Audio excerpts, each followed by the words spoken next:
ആ ആരായിരുന്നു? ഫോട്ടോഗ്രാഫർ ലിജോ അല്ലേ? അതെ പറഞ്ഞായിരുന്നു. ഈ ഫോട്ടോ താങ്കൾ എടുത്തല്ലേ? അല്ല, താനാരാ ഇന്നലെ എൻ്റെ വീട്ടിൽ കയറി വന്ന്?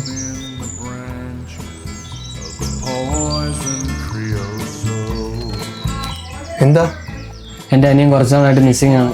അതിനിപ്പോൾ എന്താ, പോലീസ് സ്റ്റേഷൻ പോകൂടെ? പോയി, പക്ഷെ ഒരു പുരോഗതി ഉണ്ടായില്ല. അപ്പോഴാണ് ചിലരൊക്കെ പറഞ്ഞ സാറിൻ്റെ അടുത്ത് വന്ന് എങ്ങനെയും കേസ് കളിയുന്നു. സാർ എങ്ങനെയല്ലോ എൻ്റെ അനിയനെ കണ്ടുപിടിക്കണം. It is too simple case. ഇതൊന്നും അന്വേഷിക്കാൻ എനിക്ക് ടൈമില്ല. ഇവിടെ വേറെ കുറേ കേസുകൾ പെൻഡിങ് ആണ്. ഇതിനൊക്കെ ഒറ്റൊരാളായിട്ട് ഞാൻ മാത്രമേ ഉള്ളൂ. സാറേ, ഞാൻ ജഡ്ജ് ചെയ്യാന്ന് വിചാരിക്കില്ലേ? ഇത്തരം കേസും കാര്യങ്ങളൊക്കെ ഉള്ള സാറെങ്ങനെ ഈ ഒരു സെറ്റപ്പ് ചെയ്യുന്നു? ആഡംബരങ്ങളോട് എനിക്ക് എന്നും ഒരു പുച്ഛം വരും. ഒരു ഡിറ്റക്റ്റീവ് താമസിക്കേണ്ടത് ഇങ്ങനത്തെ സെറ്റപ്പുകളാണ്. എന്നാലൊരു ഗുമ്മ വരും. സാർ, എൻ്റെ അനിയൻ്റെ കാര്യം. ഓക്കെ, തൻ്റെ അനിയനെ അവസാനമായിട്ട് കണ്ടത് ആരായിരുന്നു? അതറിയില്ല സാർ, പക്ഷെ അവൻ്റെ ഈ ഫോട്ടോ കുറച്ച് ദിവസം മുമ്പേ ആരോ ഞങ്ങളുടെ വീടിൻ്റെ മുമ്പിൽ കൊണ്ടിട്ടു. ആ ഫോട്ടോ ഒന്ന് കാണിച്ചേ.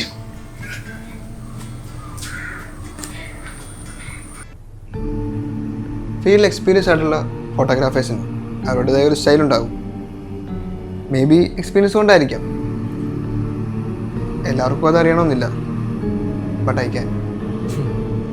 ഏതോ ഒരുത്തൻ്റെ ഫോട്ടോ ആയിട്ട് വീട്ടിലോട്ടും കയറി വന്നിട്ട് ഇത് ഞാനെടുത്ത ഫോട്ടോ എന്ന് പറഞ്ഞു കഴിഞ്ഞാൽ ഞാനങ്ങ് സമ്മതിച്ചോ? So it's simple. ഈ ഫോട്ടോസും സോഷ്യൽ മീഡിയയിലെ തൻ്റെ ഫോട്ടോസും തമ്മിൽ ഒരു കോമൺ ഫാക്ടർ ഉണ്ട്. ഇവരാരും ഹാപ്പി അല്ല. സോ ഇവരെ കാണാതായതിൽ നിനക്ക് എന്തോ ഒരു ബന്ധമുണ്ട്. അതുകൊണ്ട് പറയടാ, അവരെവിടെ?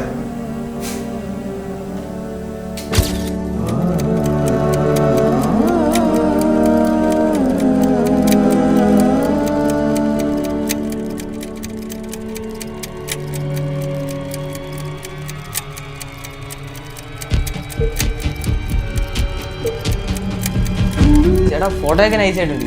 കുറച്ചുകൂടെ സ്റ്റൈലായിട്ട് എടുത്തതാണ്. പിന്നെ സ്റ്റൈലാക്കണം. അതിനല്ലേ ചേട്ടൻ ഇവിടെ ഉള്ളത്. ചിരിച്ചത്.